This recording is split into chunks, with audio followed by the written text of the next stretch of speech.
not able to join us today. So just to let you know that this meeting is actually going to be recorded and will probably be posted on the Real Green website for future access. Just a few things about Zoom. You're all muted if you've just joined the meeting, and it says the video function will be disabled, but it's not. And we do welcome questions. We have a pretty full agenda, but if you want to just kind of flag it or raise your hand or put a question in the chat, we'll try to monitor that. We may not get to every question, but we hope to be able to get to all of the questions and comments if possible. So this is what we're going to cover today. Just looking at circular construction, as I mentioned just now. We have some awesome speakers that are joining us today, and we'll be talking about everything from design to just deconstruction and diversion and reuse. We'll then have a Clean Energy Committee update from Catherine Peroni from Creative BC, and also an update on our green vendor list that we have on the Creative BC website. And Julie Bernard will help us, learn a little bit more about that.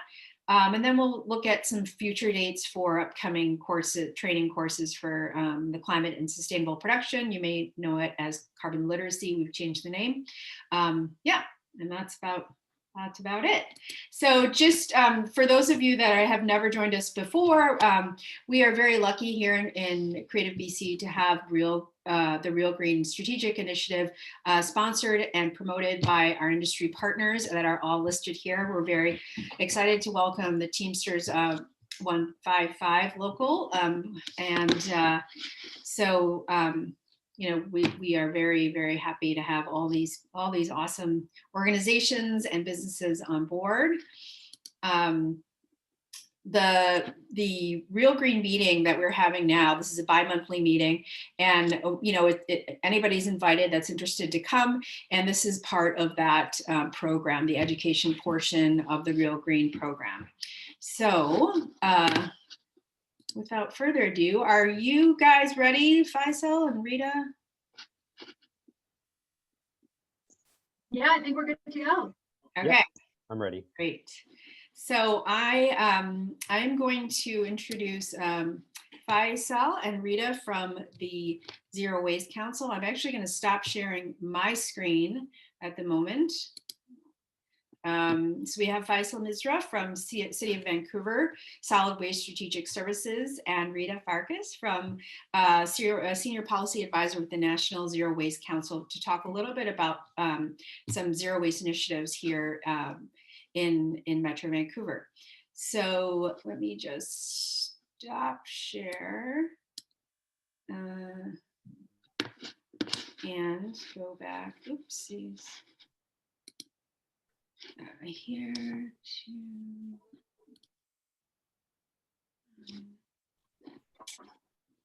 sorry, I have everything all set up and now I'm not sure where it is. Hold on one second. I'm submitting people at the same time. Okay. Sorry, one sec. Let me just find this.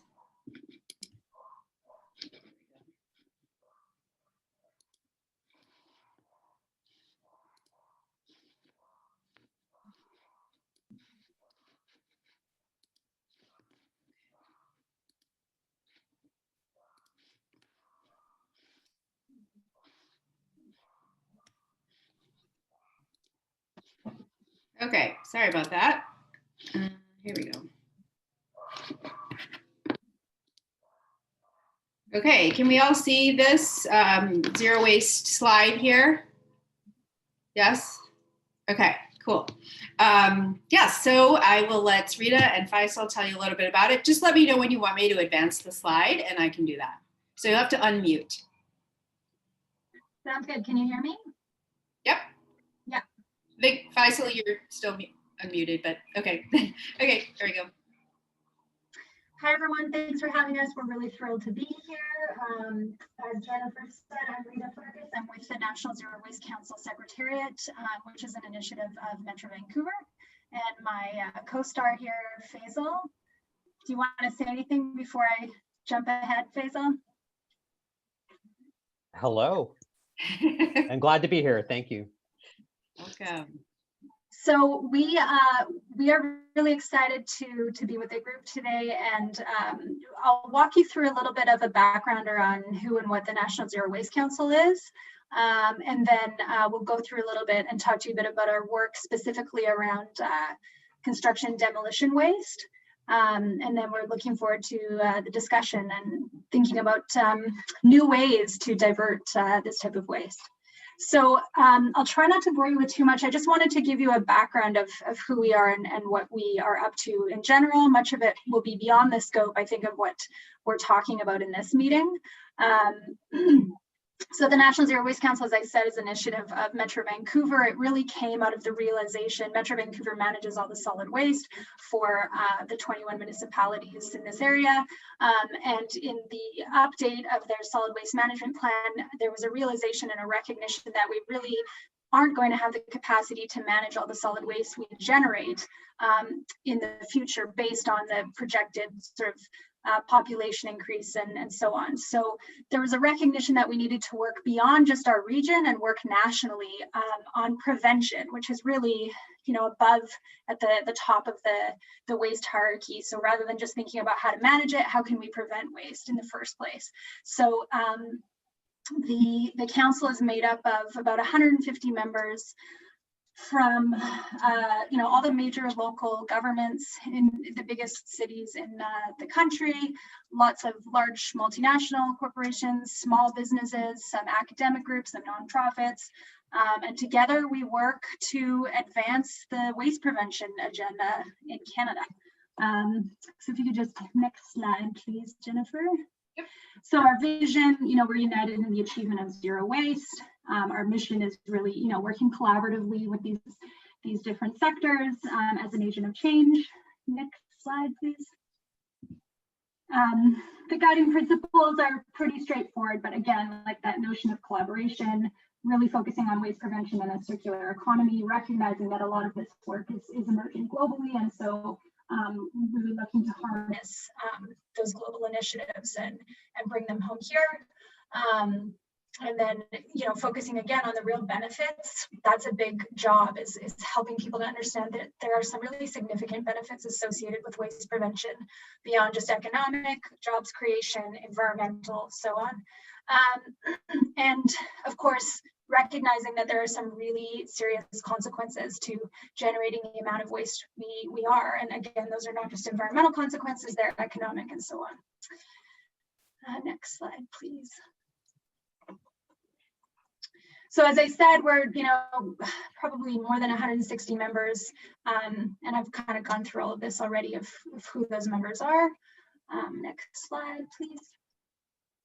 So this is just a breakdown at a glance of what some of the work that we're involved with. So we have the National Zero Waste Council has working groups focused on particular areas, and then we also have sort of initiatives and partnerships that we don't really call working groups. So there's food loss and waste work, circular economy work, and product design and packaging, and then CRD, as we call it, which we'll go into more in a minute here. And I'll just go through now really quickly some of the projects that we've been engaged in this year to give you a sense. Next slide, please.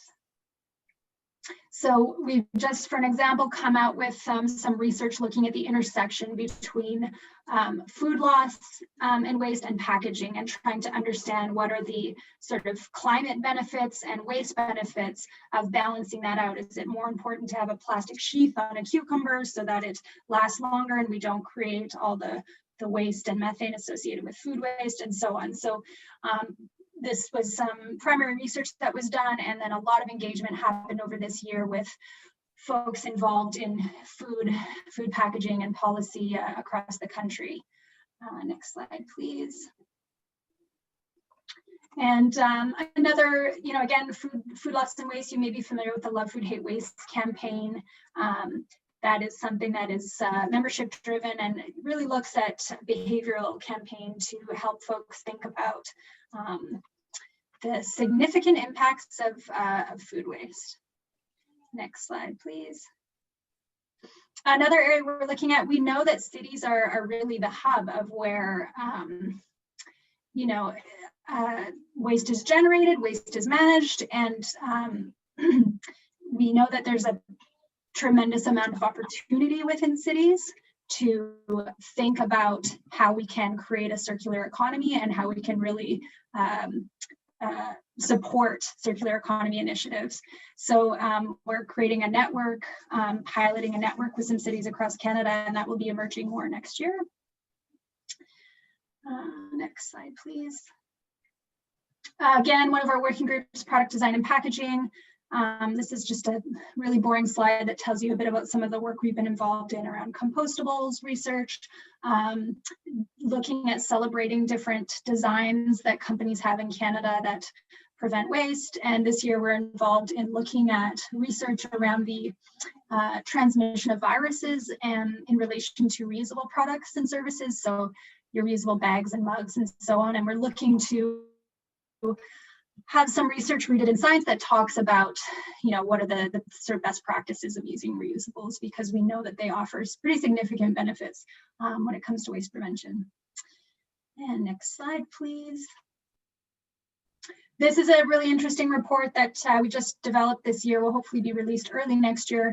Again, looking at some of the calculating some of the projected benefits in terms of jobs, waste prevention, and economic generation associated with waste prevention. And it looks at 6 different Canadian economic sectors, and one of those is construction.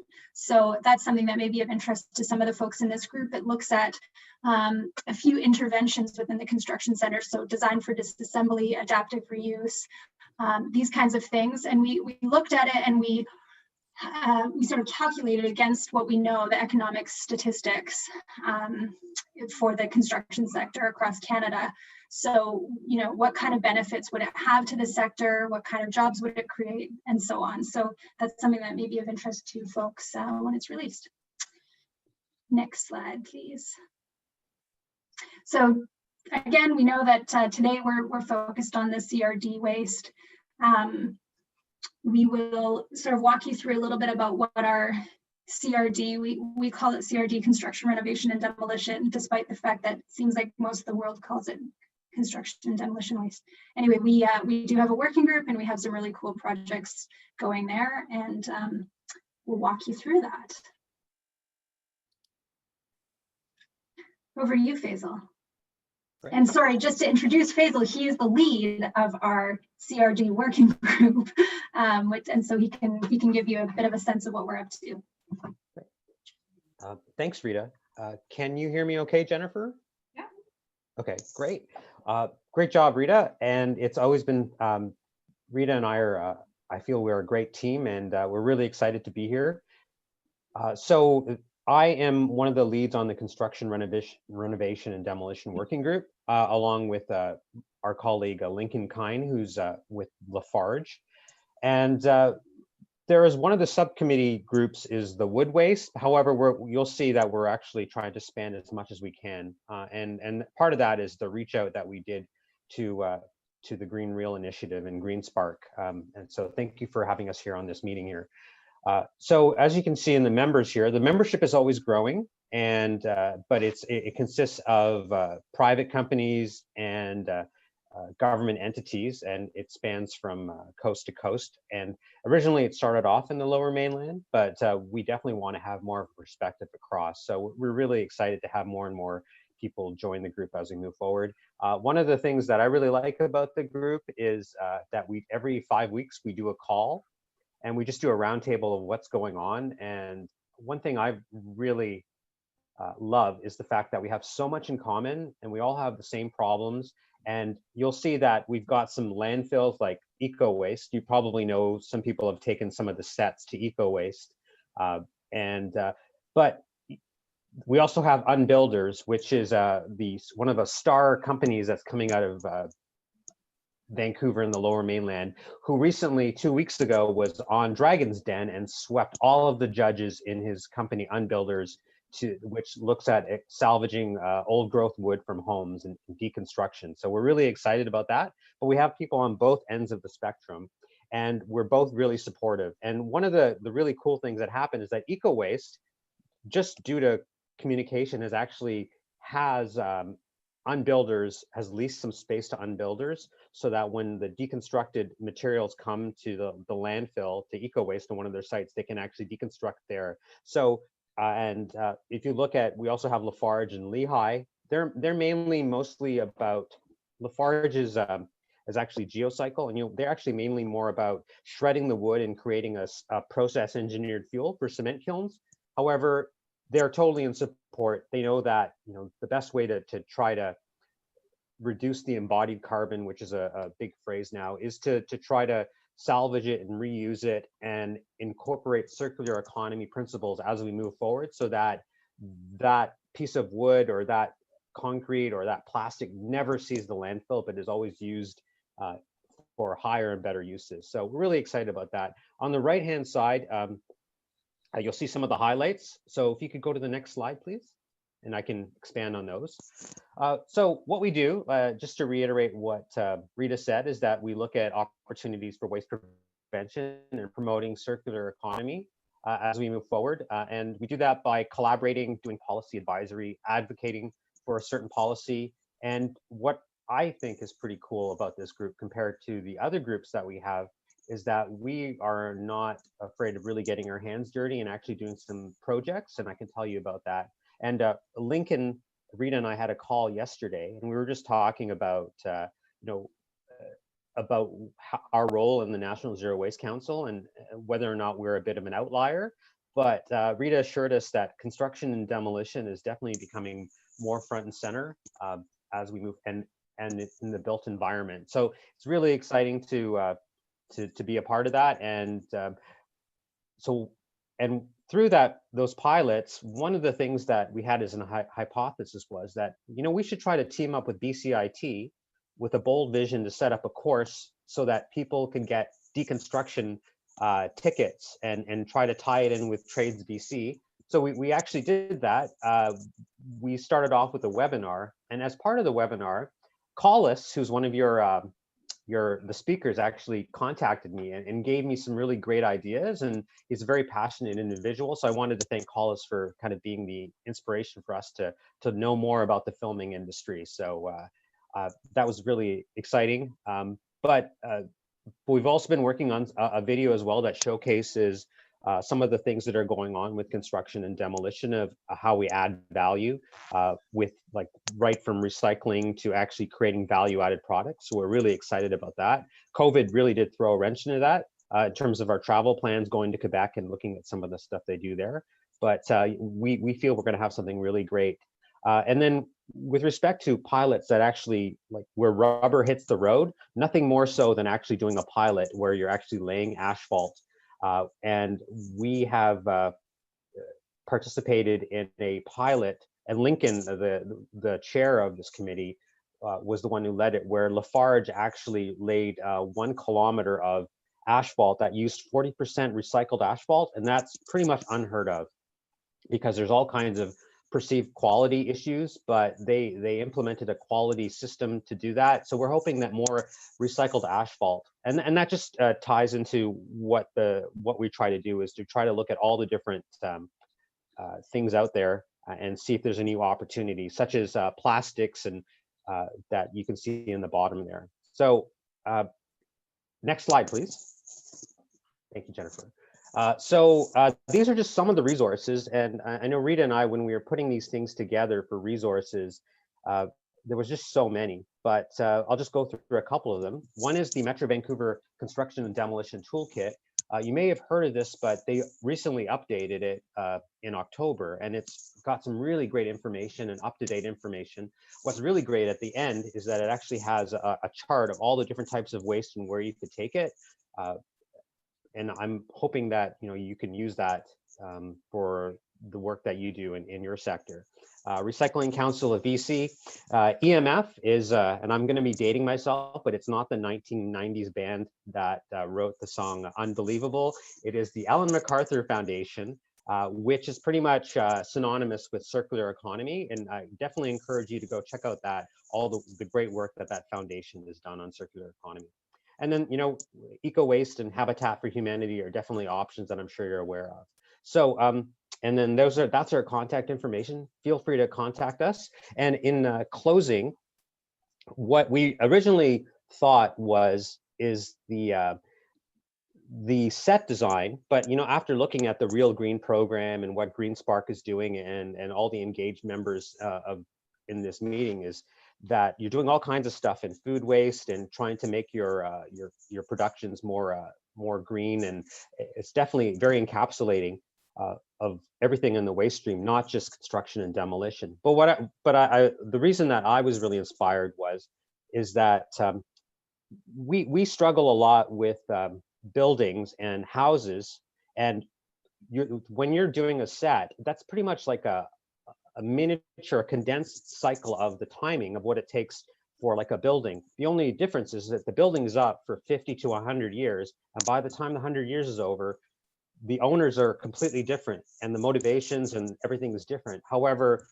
maybe there's a way that we can help you incorporate more circular economy and circular economy principles of designing deconstruction into the sets. So maybe less of them get to eco waste.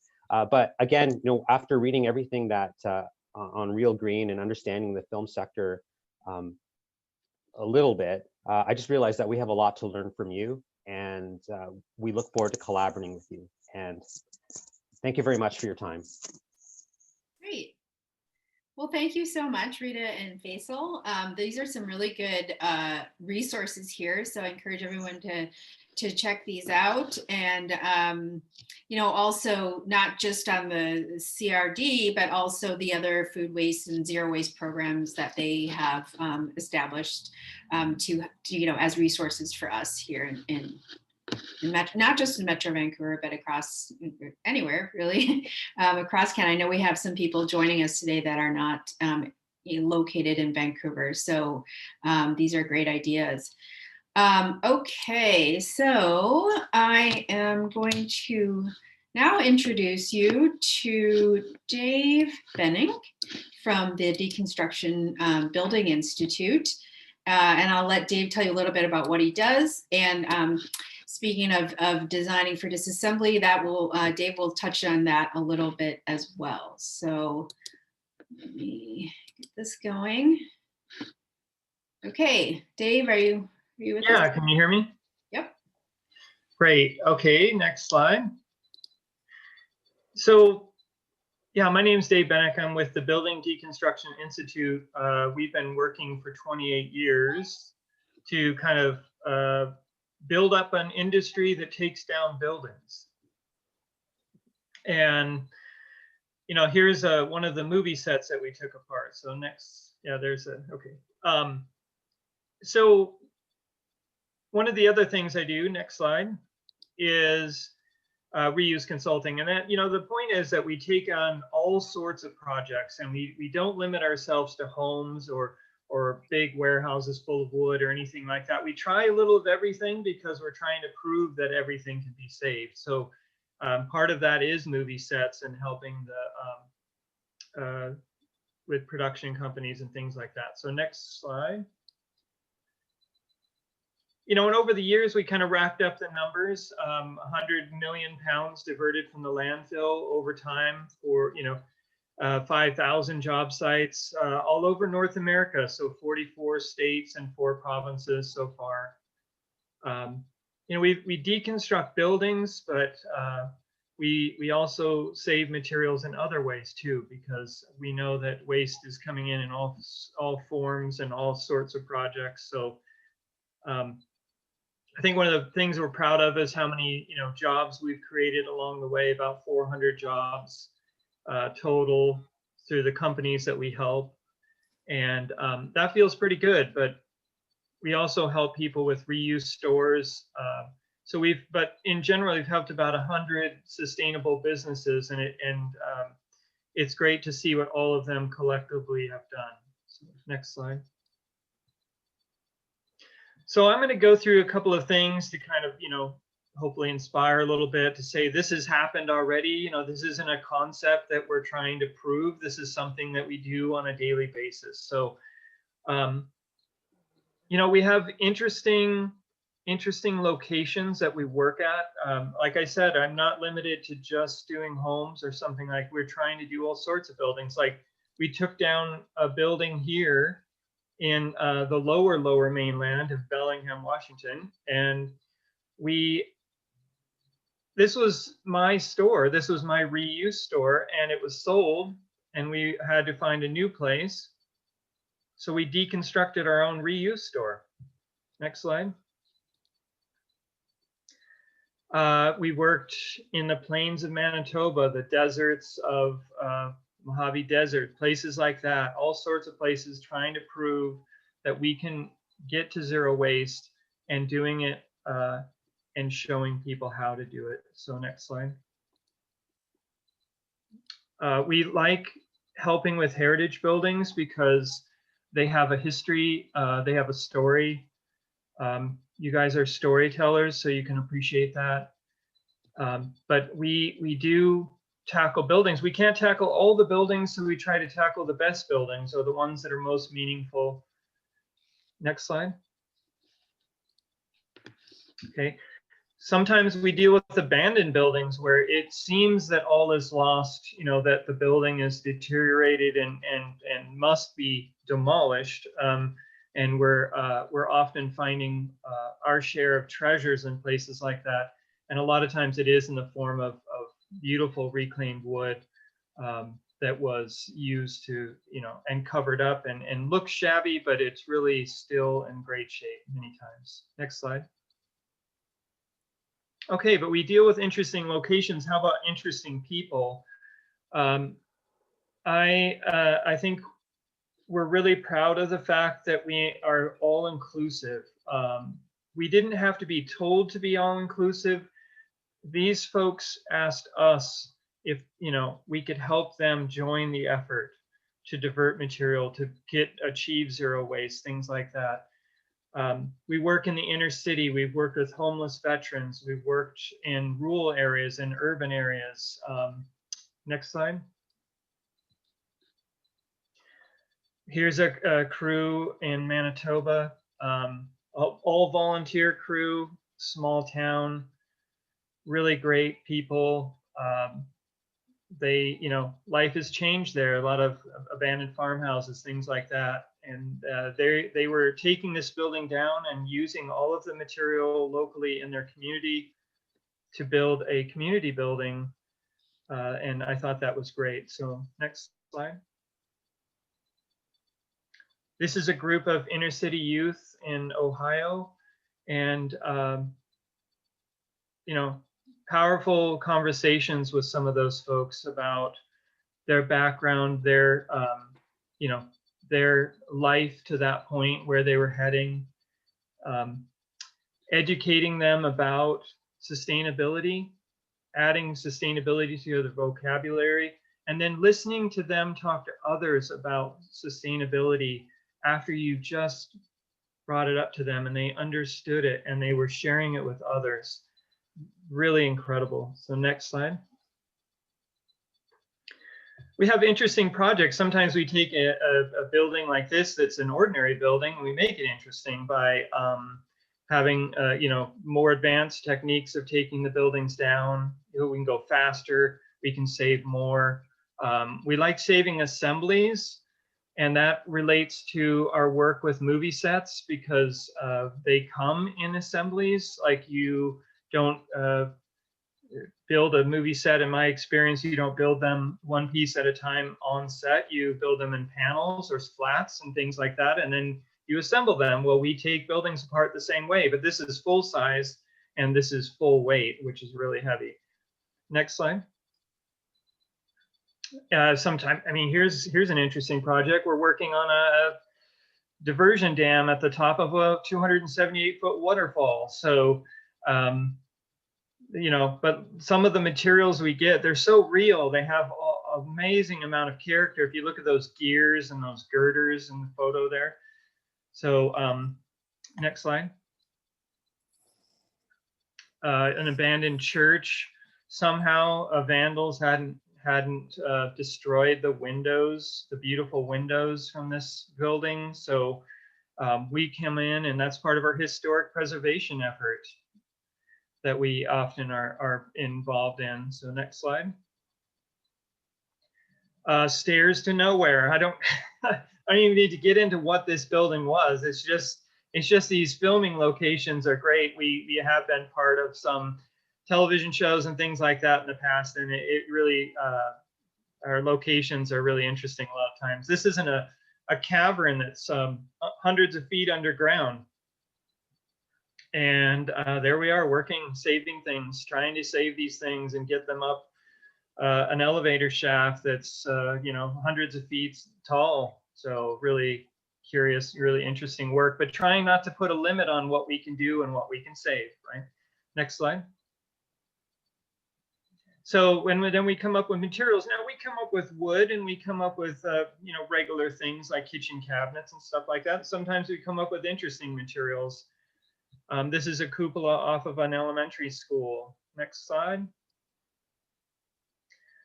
That's, I don't, you know, that's a giant pyramid of some sort, but we saved it. So next slide.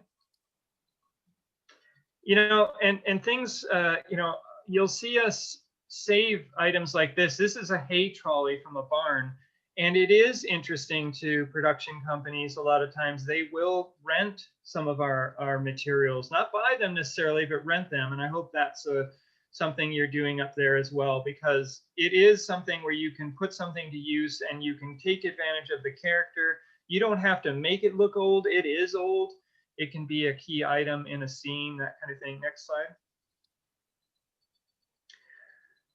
But, you know, a lot of times they're too heavy, they're too big, whatever. This is a pipe that's 7 feet in diameter. It's hot riveted, you know, it's, you know, tens of thousands of pounds, you know, each section that we pulled out of there. So, but I understand that, you know, it doesn't always work to take on used materials, but a lot of times you benefit from the character of those materials. Next slide. So why are we doing this? I think this is a slide that we use to try and help you explain, or help you understand why we're dedicated to this effort. And I'm going to give you an example of what the United States Environmental Protection Agency says, that we waste material every day. Americans waste a lot of material, frankly. And by the time they've lived their life, 75 years, they've wasted over 120 some thousand pounds of material in their personal life. And one of the homes that we take down, like an average home or an average building, as we see it, it weighs about 120,000 pounds again. And so what my point of this is saying, that one of the buildings that we save is equivalent to a lifetime's worth of waste. So when you choose to demolish one of those buildings, you've chosen to waste the entire allotment for your entire life. So think about that for a minute. It's something that is powerful for a lot of people. It's helped them choose to deconstruct because they don't want to be associated with that. They might waste a little bit every day, but had to choose one day and to destroy and waste everything. That's hard to swallow. So next slide. So what is demolition? It's like paying someone to throw all your possessions away so you can buy them all over again. We try to offer people an alternative. This is a project where the owner was so against demolition that they had us deconstruct their home, and when they were building the new home, they utilized all of the wood from the old building, they were able to use a lot of it in the new building. So you see the walls that were made of cedar in the old building are now paneling in the new building.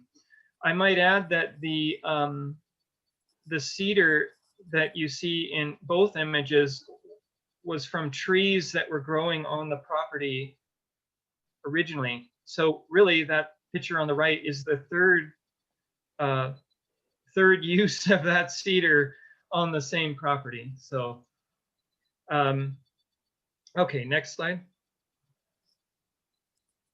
So how do we deal with this? Well, generally across North America, we create a store like a used Home Depot or something like that, where you have materials in a warehouse setting a lot of times, and you have these materials organized and priced and so on, and they're available for the average homeowner to come in and find a sink or cabinets or a door or whatever. I think it's a great place for set designers to explore. You get a lot of creative ideas. As you can kind of see from this photo, this is full of vintage materials from heritage buildings, but that isn't always true. Obviously, we deal with all sorts of materials. So as far as responsible sourcing of materials, we consider our materials the most sustainable materials you can buy because their carbon footprint is virtually zero, and you didn't have to cut any trees down to source them. So next slide. I love artists when they come in. They take something that's ordinary to us or to most people. They see a rack full of windows. All we see are windows, and they see something that goes beyond the actual use of the product. This was a display that was later disassembled, and guess what? It was disassembled because it was screwed together and it wasn't glued together and things like that. But I think that was a beautiful display. They called it a window waterfall because what you can't see is that it extended over your head and cascaded down behind a greeting area. So next slide. Okay, so what does this have to do with the movie industry or the film production industry or whatever you call it? I mean, I'm helping in all sorts of industries. So I visit for a short time and then I move on. So I chose this project because not because you would necessarily know it, a movie called Rose Red, Stephen King. Not because of that, but because of the amount of money they spent on sets and the amount of effort that they spent on sets, to create the look that they were going for. And so we took on this project where we provided them materials that were, old and that they appreciated, and that's what got us involved in the first place. They were buying materials from us to create some sets, and then when they were done, they naturally contacted us again and said, do you want some of those materials back? And I was like, yeah, of course, we'll even credit you money back for returning them in good shape. So that was how it got started. But really, I went there knowing that I would probably be pitching the idea of saving sets and set pieces and real key items like those Gothic arch windows and things like that. So next slide. They did a amazing job of creating an eerie, crazy, scary, environment for their work. And I noticed how much work they spent to create that older look, and I was like on another the Fugitive television show. I was saying, well, we already, they were beating doors up and things like that. And I was like, hey, we already have beat up doors, so you don't even have to make the effort. But I love it, next slide. So, here's obviously this isn't real, but it just gave you an idea of, they were this massive structure, and the Rose Red was this mansion, and that's what it was all about. And it created these giant, beautiful sets. So next slide, I think, is one of them. So here's the colonnade. These, you know, these aren't a marble or anything like that, but that's great. We saved all the marble. Well, we saved all the columns, and we didn't save everything, but I think that's a point that we make on a constant basis, which is we can't save everything. So next slide. This grand staircase was a challenge to get apart, but we did save components of it, and absolutely amazing. Went to a photographer's studio, actually, is where that went. So it had it was preserved and put back into use. Next slide. And this was just a optical illusion, and you know, I think it was really interesting, but harder to reuse. Next slide. So this is you know, kind of like one of the biggest sets that we've worked on or taken apart. It was the solarium, and it was, you know, it was built structural, you know, it had actors inside, and so it had to be, you know, something that you could you know, that was engineered for people to be inside. So it was it was, you know, as creepy as it was, and as many people that were killed inside of it, it's now a wedding venue. So don't tell the people who got married there. I'm not telling anybody where it is, but kind of freaky, but a very beautiful structure. So next slide. Anyway, the point of this is how, if you agree that we have a problem with the environment, if you agree that you think you can help and that every industry needs to do their part, I think that what you can see is that, you know, for our job is really hard. We have to find homes for this material. A lot of times, if you call us early in a production, and I don't mean us literally, but I mean if you call someone locally early on so that they have some idea of the filming schedule and when things would be taken down, then maybe they can arrange storage, they can work on trying to find a home for things ahead of time. But when you actually get to the point where you're saving it, I mean, we can't just have it damaged and that sort of thing. So the idea is, can you design a set to be disassembled? And what are some of the strategies that we're looking for? So one of the things is we say, can you make it simple, not complex? No adhesives. Maybe there's none necessary, so that's good. But when you glue things together, it's hard to get them back apart. If you have an elaborate scheme of trim and things like that connect the flats and so on, then, you know, hopefully that's something that we can understand, or you could explain to us or explain to the people who are taking it apart, so that they can very quickly get them apart to keep you know, the cost of taking them apart down. We do try to save assemblies. This is a picture of a cabin that was, you know, 100%, you know, it was a kit that was built so you could build it yourself. And guess what? That meant that you could deconstruct it yourself. But in other cases, like the next slide, you know, we don't want to take it apart. We often are using, you know, equipment and cranes and things like that to take components of buildings apart. Maybe it's a wall, maybe it's an entire room that we take as an assembly. And that's a strategy that makes it cheaper and easier to take things apart, because we can move more quickly. We don't have to take every single thing apart and pull every single nail that way. Okay, so next slide. So here's an example of, this is actually from an inn, you know, like an inn overlooking the water. And we save walls as intact assemblies. And guess what? We sell them to people as walls. And so when you thought, you know, of including me in this meeting, it was like the first thing I thought of, hey, we're, you know, the flats that you're dealing with are like the walls that we're dealing with, except ours are much heavier. And but we're doing that. We're actually saving walls from homes and selling them to people so they can build storage sheds or something like that. And we didn't have to take them apart. they didn't have to put them together. So I think that's a good lesson for what you're doing as well. Next slide.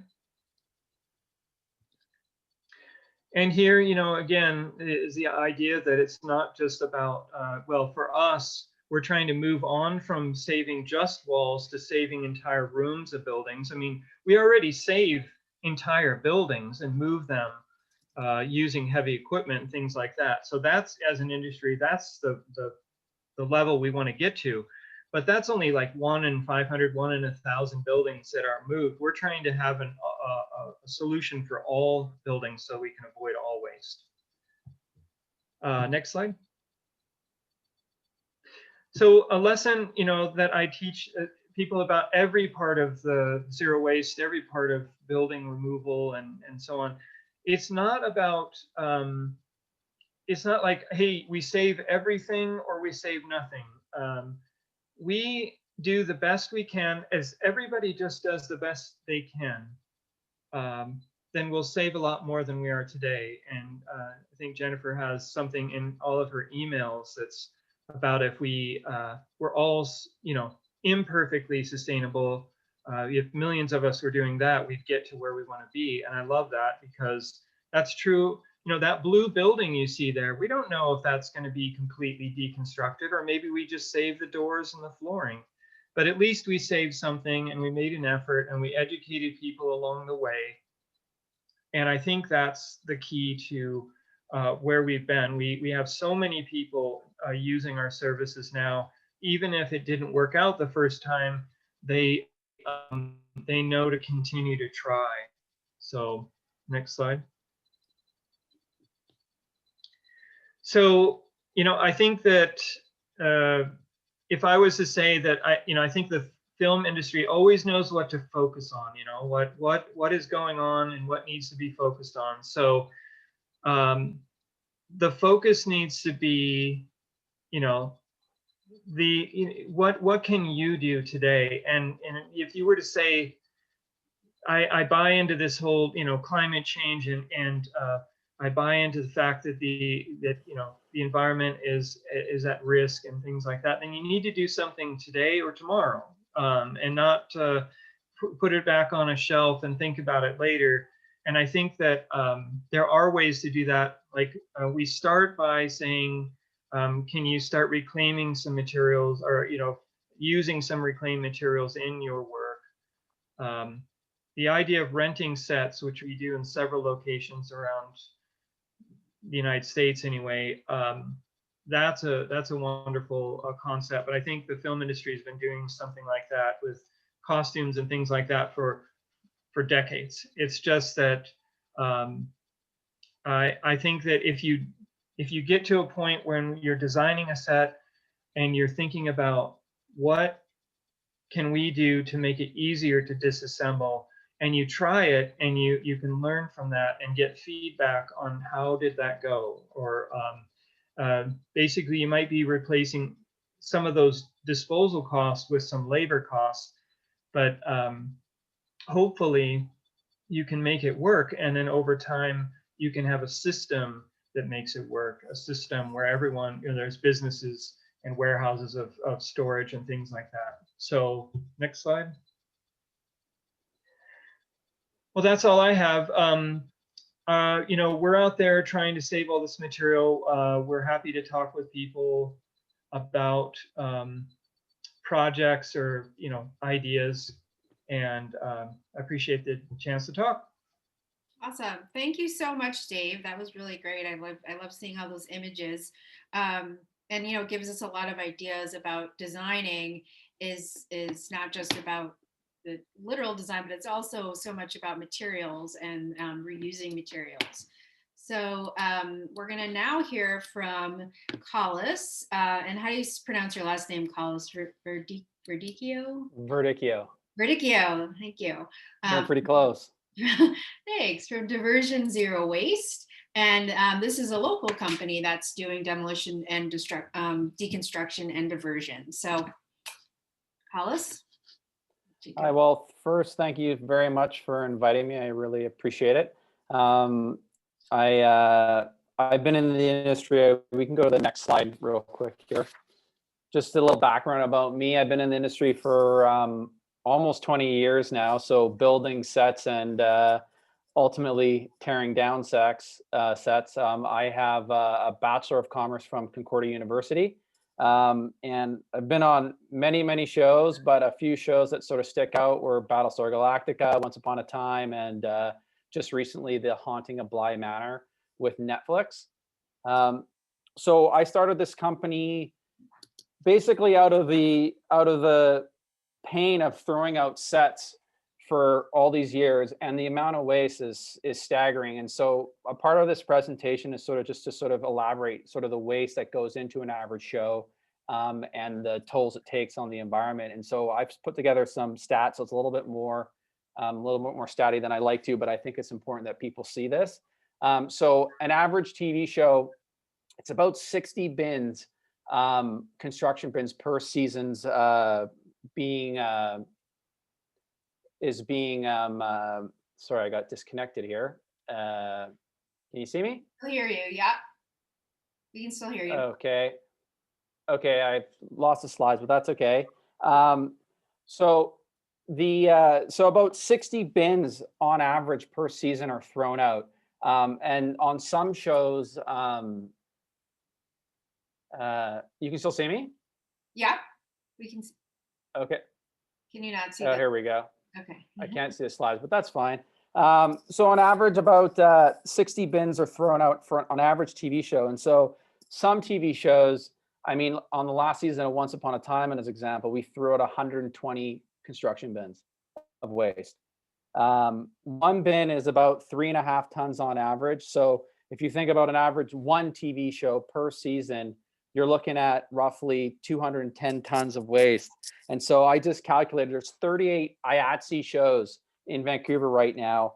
And so that's 7,980 tons of film waste per year, per season. So one construction crew, I mean, we're going to do probably 3 shows this year, and 60 bins is the average. So you could easily say a big feature could double or even triple that amount of waste. So what do we do? I mean, I started this company to figure out a way to divert waste from landfill, and the only way ultimately we can do that is by reusing material and obviously sorting on site. So how does diversion work? Basically, it's all about reusing material and sorting on site. You know, when sets are ready to come down, we go in, we strip the sets for reusable material, and sort of like what the previous speaker said, it's all about sort of picking and choosing in film. You know, time is money, and so you go in, you pick the usable doors, windows, and unused lumber. And then from there, it's all about sorting on site. It's separating the foam, it's separating the wood waste and the trash during the deconstruction process. We figured out that the only way to reduce the waste is by separating on site. So it's a more laborious process than obviously going in and just smashing and bashing and throwing it into bins. And so obviously there's a time involved there and there's a cost. So that's for major large scale demos. We've also, from a day-to-day perspective, we figured out that an average construction bin, if you take a 30-yard bin, that typically 25% of that bin is garbage. The other 75% is typically clean wood waste. So we've actually developed a specific bin for day-to-day film waste, where there's an actual divider in the bin, so that 75% you can put all your clean wood waste in there, and then the first part of the bin is for regular garbage. And the idea there is literally you're getting the production to sort on site, because the second that garbage is mixed in with the clean wood waste, it can't be used as a biofuel or a fuel or burnt. And so I think that goes to sort of the next part of what we do with the waste, with diversion. And you know, I've racked my brain about this many times, about how to, you know, minimize the impact and this actually all sort of stemmed from my cousin who owns Pacific Mattress Recycling, and Fabio Scaldaferri. And what he does is he basically breaks down mattresses, and he told me about the process of what happens with burning the actual wood and why people do that. And so I started this process, and I've actually spoken to Eco Waste and to have conversations with them about saying that sets typically when they get built, they get painted to look old. And often when you say clean wood waste, it's unpainted clean wood. In film, very rarely is it unpainted, because we typically age and paint wood, and that's how it is. So, but the thing is, all of our paints are brand new paints. They're unleaded paints. And so we spoke with a couple local, the Eco Waste and whatnot, to basically see if we can put in our clean film waste into their clean wood mix for burning, which they've agreed to. Then all the other material that during a demo process is separated and goes to landfill. Just as an example, on a recent demo that we did, we went through 16 bins to demo a large village, and only one was sent to landfill. So we separated 15 bins of clean wood waste that ended up getting burnt, which, it seems crazy to burn wood, but ultimately CO2 is 25 times better for the atmosphere than methane. And just for a lot of you who don't know, that methane is the gas produced while the wood decomposes in landfill, it produces methane. And so that's sort of what I wanted to get to, is just talk a little bit about that CO2 diversion breakdown. Just because I think it really highlights the impact of construction wood waste and what we can do if we actually divert it from landfill. And so 1 ton of film wood waste diverted is worth roughly 1.3 tons of CO2 diverted from the atmosphere. This is basically the calculation based off the methane reduction during the breakdown cycle of wood in the landfill. If the wood waste is used to displace coal, so say in a concrete furnace, you're looking at an additional 2.5 tons of CO2 saved, because they're not using coal, they're using this as a biofuel. So you're looking at, if you add those two up, you're looking at 3.8 tons of CO2 diverted per ton of wood waste. So if you take that by just one season of an average show, you're looking at 798 tons of CO2 diverted from the atmosphere. And so I think it's really interesting is to put this all into perspective, is that one return flight from Los Angeles on an economy flight, which, most film people aren't taking economy from LA to Vancouver, is 0.88 tons of CO2. So that's 798 tons diverted from atmosphere. So in one 907 flights next to Vancouver that can be diverted just by using a system that we have in place. So the impact is substantial. And, I just sort of why does construction film waste matter? I mean, it matters for many points, but mainly because it's the largest component in most film productions, yet it's completely been overlooked. If construction waste is diverted, most shows could become carbon neutral. And I think it's an interesting place we're in the industry, is where we spend millions of dollars making sets with brand new wood, shoot it for a day, and then simply just throw it out. So solutions exist. Now as an industry, we've got to decide how we want to proceed. So I appreciate your time. I mean, any questions? Love to chat about it. Great. Thank you so much, Collis. That's really great information to break it down that way and give us those kind of perspectives, in terms of flights and all that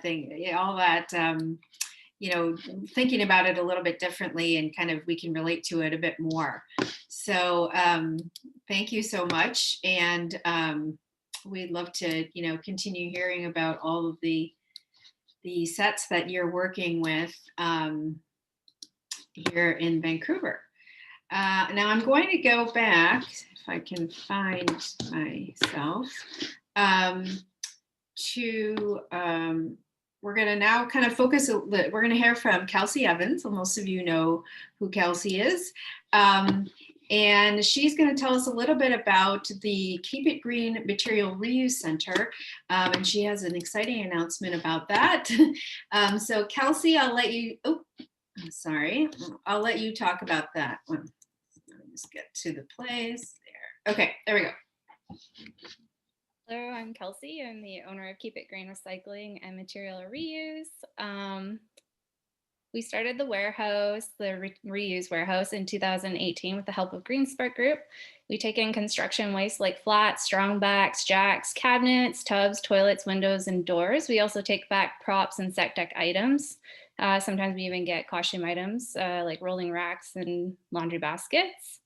When we get these items, we do reach out to nonprofits to see if there's anything that they could use first. And then we also, after, send out an email to our subscribers to let them know that we have new items in. We do get a lot of like the film industry coming back for these items. We get churches, nonprofits, obviously, and film schools, and you name it, we're getting it, daycares.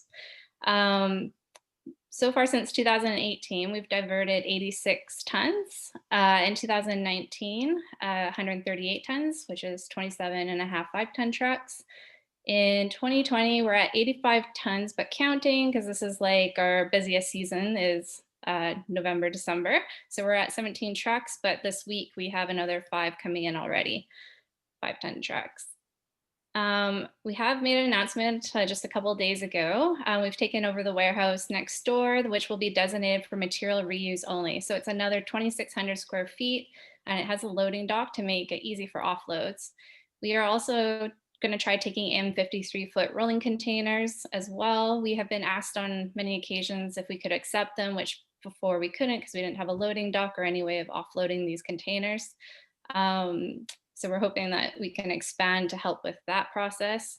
We are making it public. We do need 84 5-ton trucks a year to keep the service up and running, and we're hoping to be able to make that goal each year. Yeah, that's like Keep It Green Material Reuse.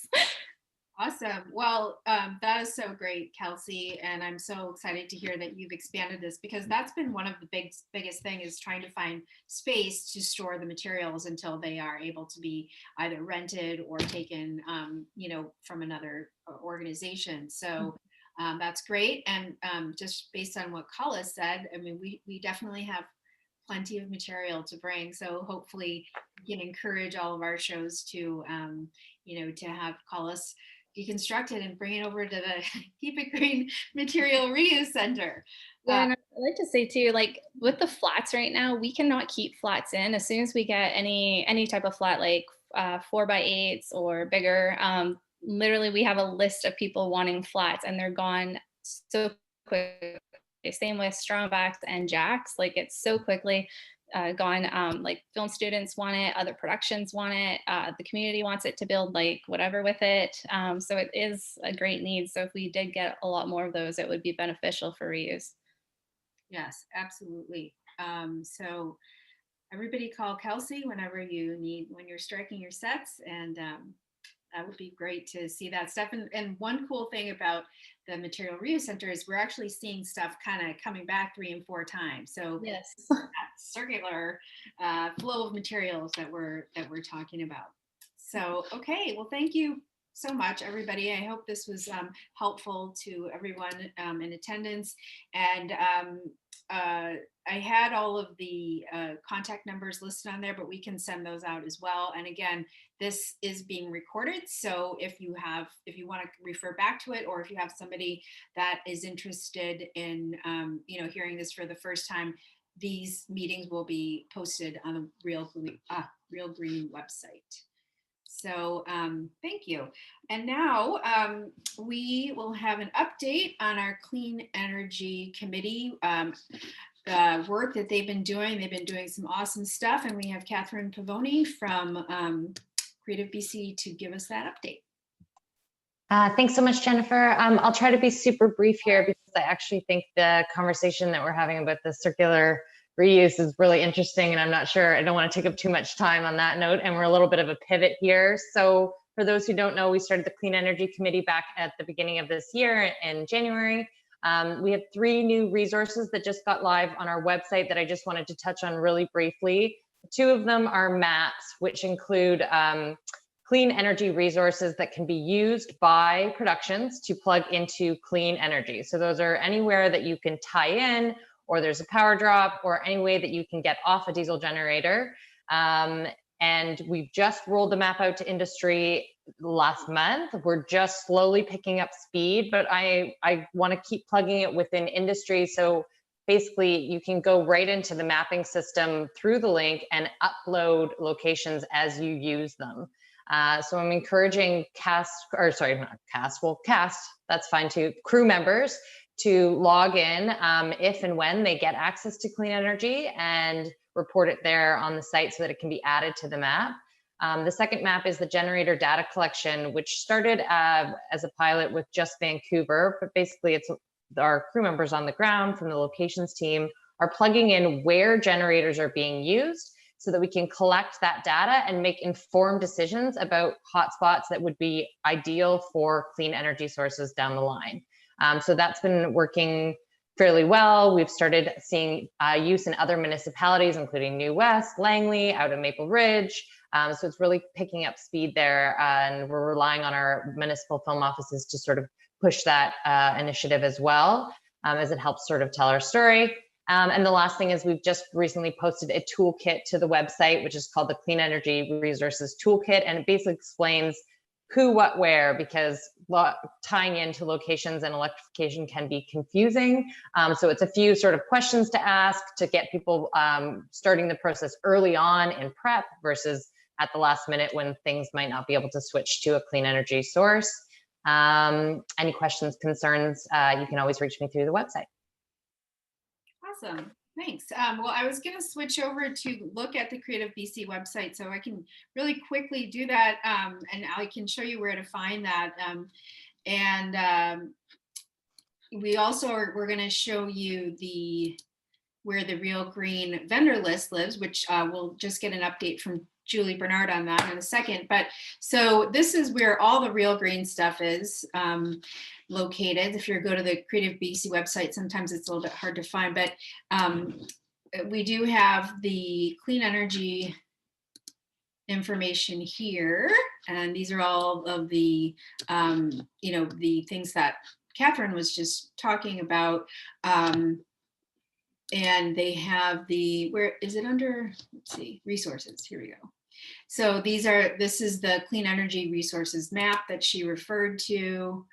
It's kind of cool. It's actually, Jennifer, I'm sorry to interrupt. I just don't think we're seeing your screen. The slide's still up. Okay.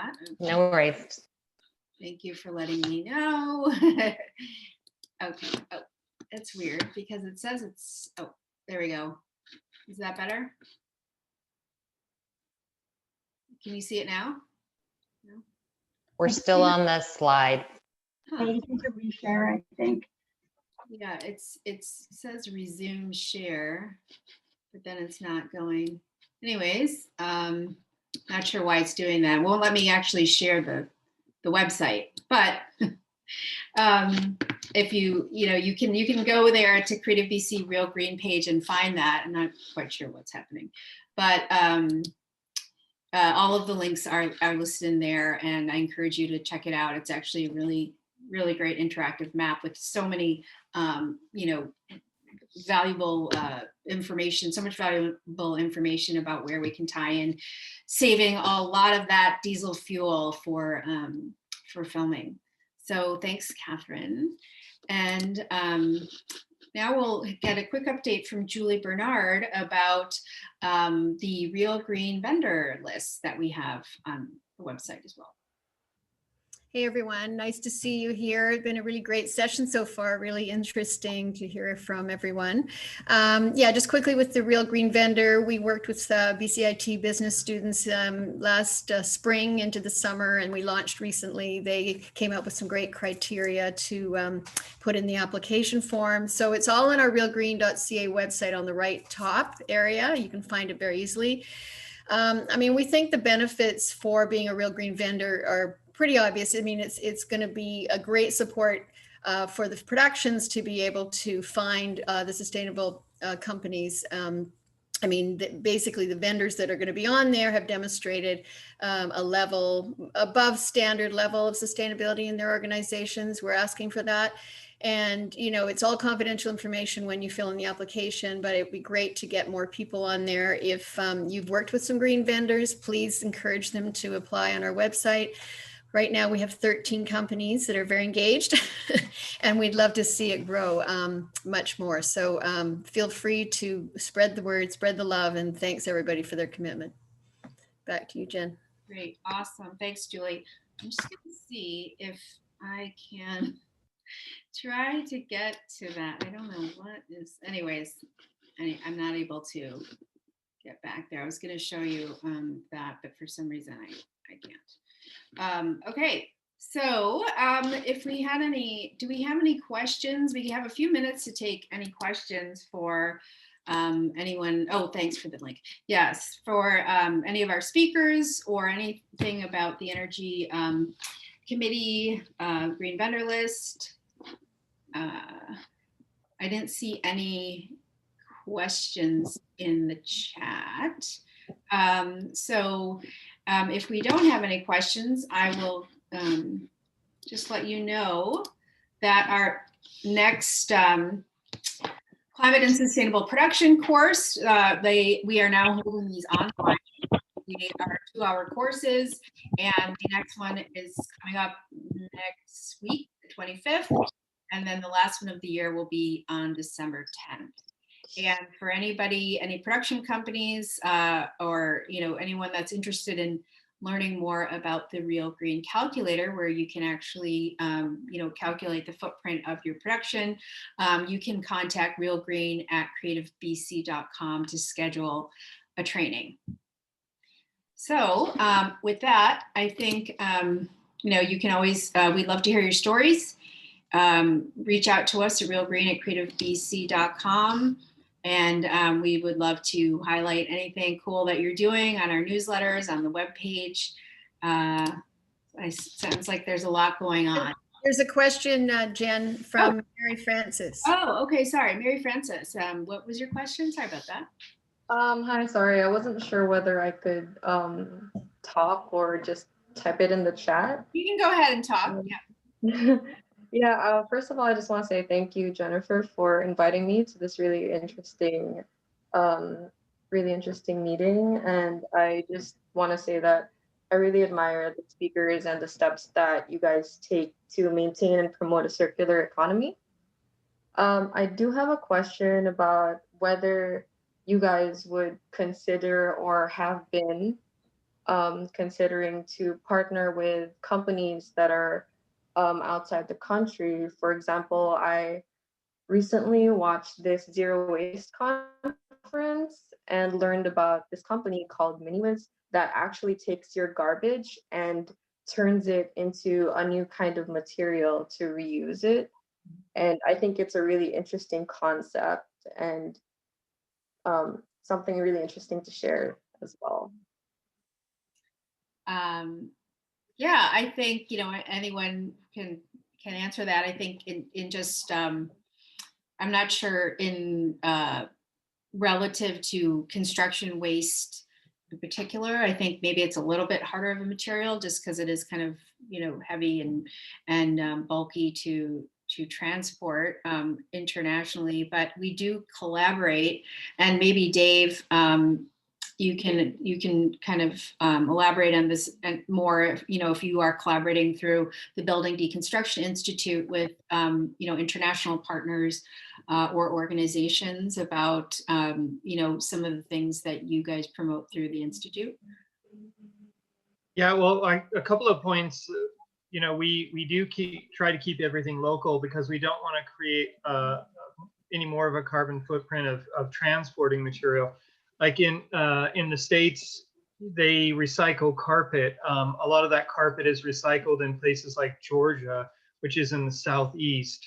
And you'll see someone that's really adamant about recycling send carpet from the West Coast to the East Coast, which is it takes there's a carbon footprint associated with that. By the time it gets there, you're starting to wonder how good of a choice that was.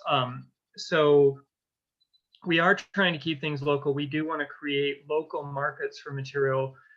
We do see a lot of our reclaimed wood sent to Japan, where they have a demand for it and they have an appreciation for it. But generally, I think we've studied a lot of this, where we're trying to transport things, and the value of those materials diminish with distance. So, but I would be happy to talk offline about that if the person has any ideas, because we are trying to we're trying to create markets for our materials. Now, one of the ideas we had, because we're being approached about homeless housing, and so one idea that had come up was turning flats into emergency housing pods. And the advantage was that they are so lightweight, and we're not talking about something that really needs to be structurally strong like you would expect from a home, the walls in a home.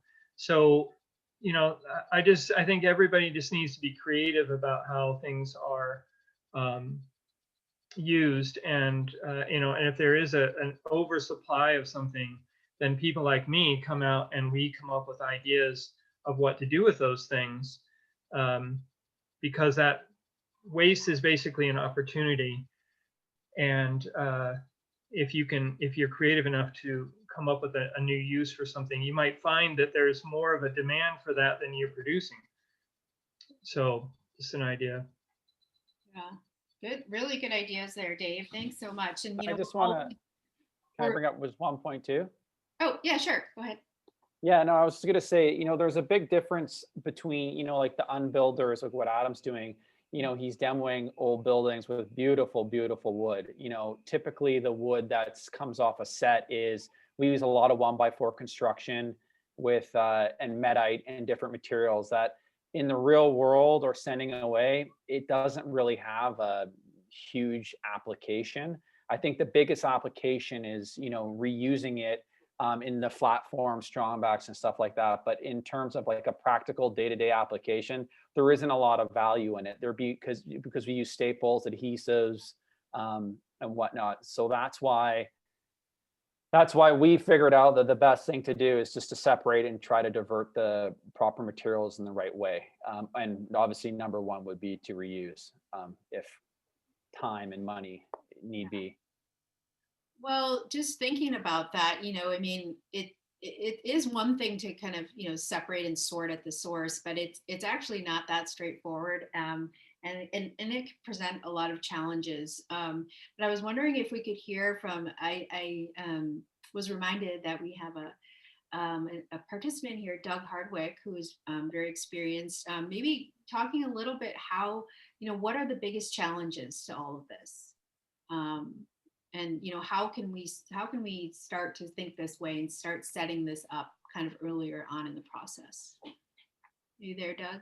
Sorry, I didn't mean to put you on the spot. No, I'm here.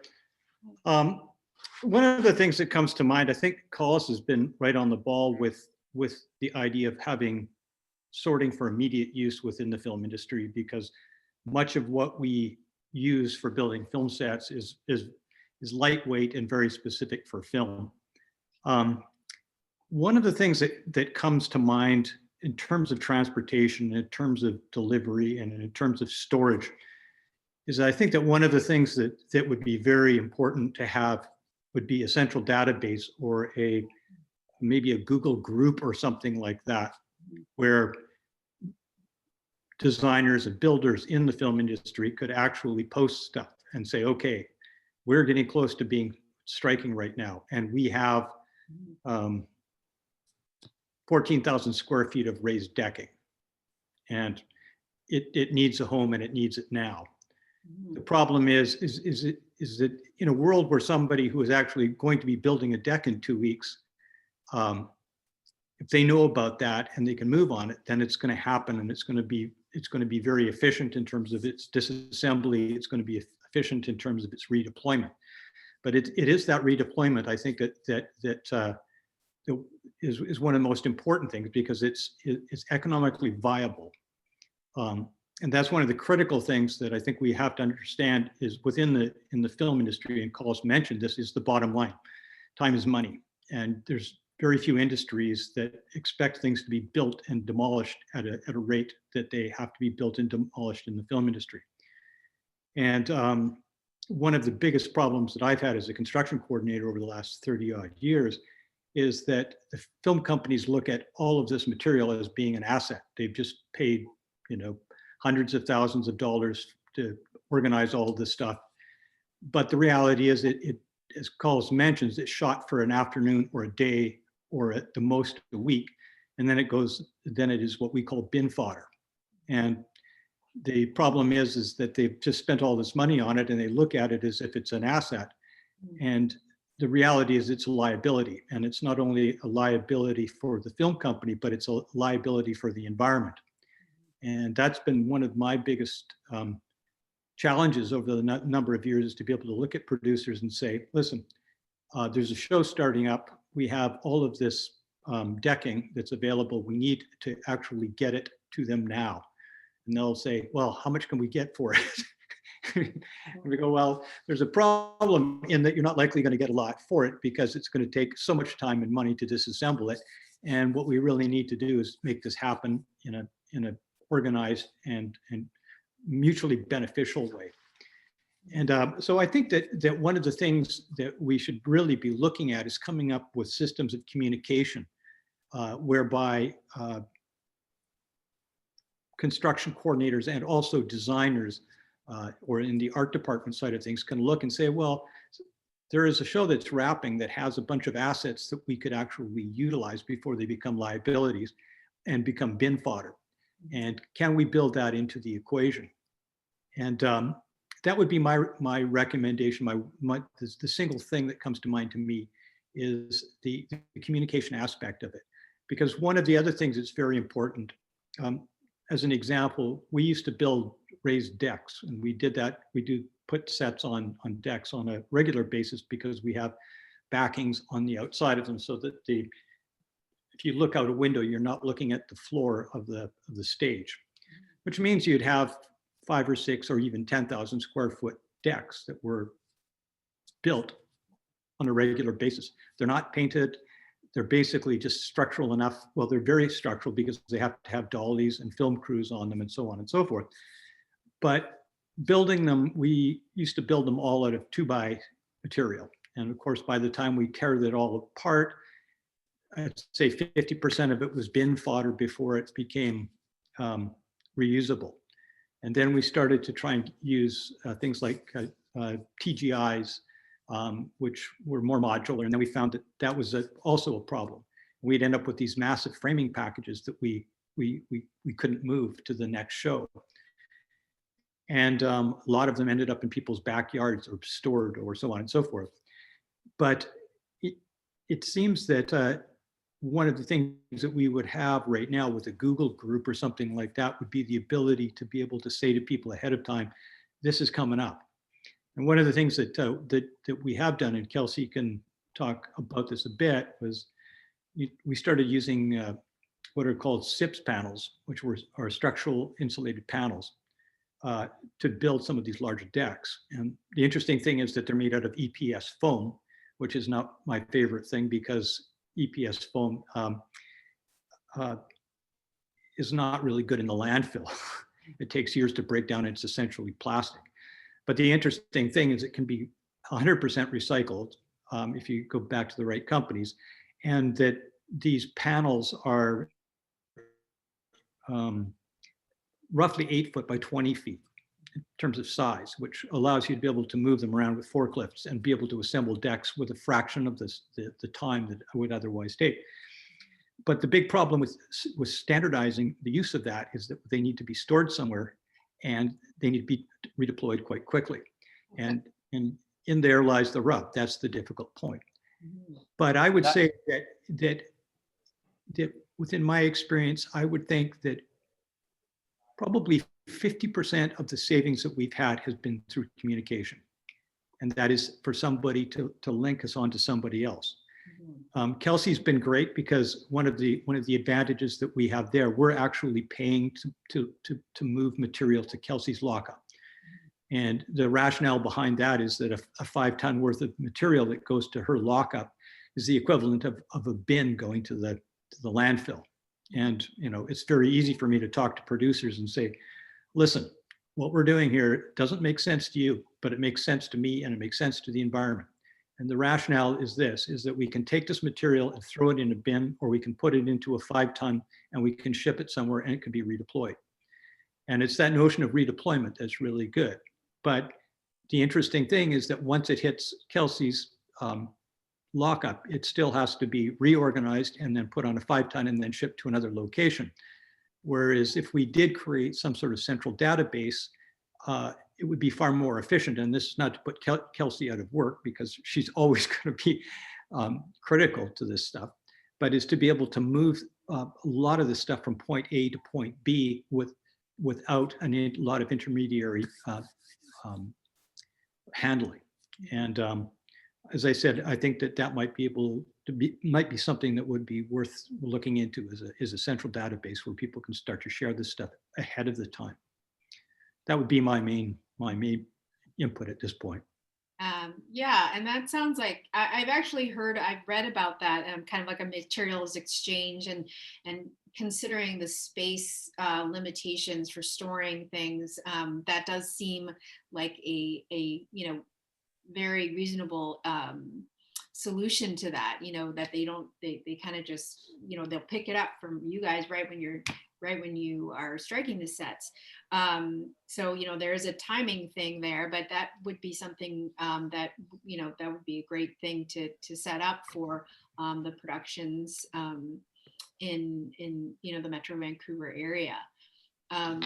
So, and I assume that you don't know of anything right now. We had a question that there isn't anything like that currently exists. Kind of, I know a lot, like the lighting guys, they sort of have their own sort of Facebook stuff where they talk about new, LEDs and stuff like that. But there's nothing that you guys know of that currently exists. Well, one of the problems that we have within the construction department is that, as an example, I'm also a member of the art department in IATSE 891, the Vancouver local, and they have what you would call a professional group that's sort of open to everyone. The problem with it is that that's really not the nature of what we're looking at here. What there is there's key decision makers, people in a position like Collis is, as an example, would be ideal if Collis could talk to his equivalent on another show immediately, and that happened in a Google group. Then what would happen is that the construction buyers, the construction coordinators, the construction foremen could actually have a group, but it can't be an open-ended kind of professional organization, because that ends up talking about professional standards and a whole series of other things that are kind of irrelevant to the recycling process. Mm-hmm. So, for instance, if we were to create a Google group called, set manufacturing or set recycling in the Vancouver Lower Mainland, and found key people that were actually involved in the process of both designing and implementing the use of that type of material, I think that we could save a lot from being burnt or going to the dump. The other thing is that ultimately it can save money for production companies, which is another way of looking at it, is that every piece of a set that's used twice is a savings, because it's not only been used twice, but it's actually cuts the amount that went into the landfill by 50%.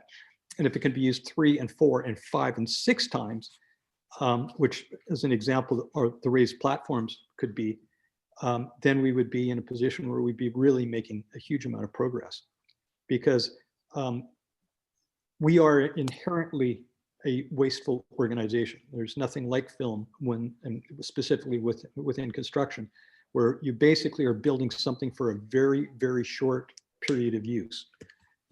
I think Dave was talking about houses that are built for use of 100 to 50 years, sort of like as being the lifespan of the construction.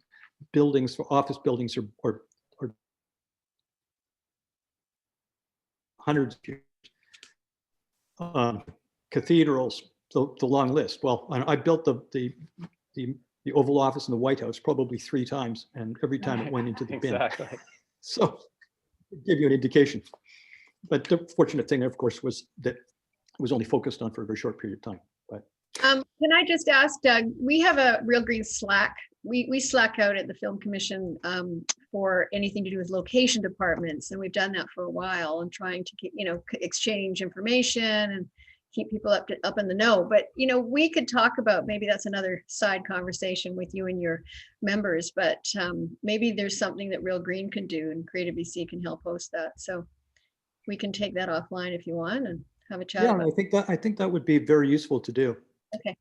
I totally agree with what Doug's saying. It's just the communication piece that's needed. Like the amount of times that I've had a phone call and then someone else has called me and like I've connected the dots, especially with those SIP panels. Gosh, I think I saw those like 3 times. They just kind of keep going. And I when I hear a phone call or have a phone call with a SIP panel, I'm like, stay away.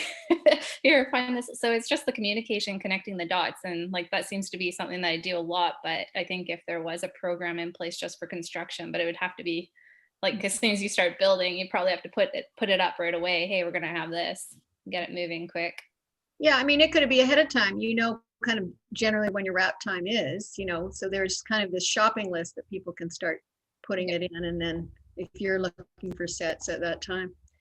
Anyway, let's chat about it. I think this is great. Yeah, no, I think that's a wonderful idea. I totally agree. And then, that communication piece is not just for the construction waste.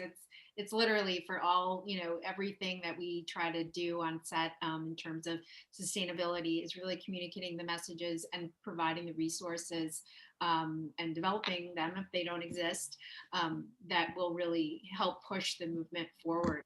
So we are actually at time. So I just wanted to thank everyone. I don't know if there were any closing comments, but we do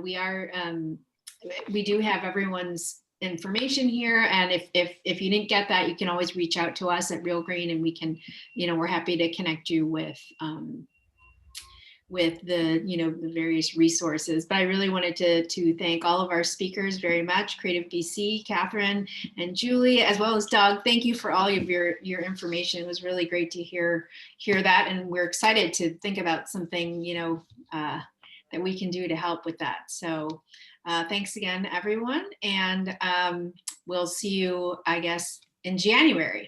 So thanks so much. Thanks, Jen. Great meeting. Thanks, Jen. Thanks, Julie. Thank you. Hey, David. Bye, Cal. Thank you. Bye. Good job.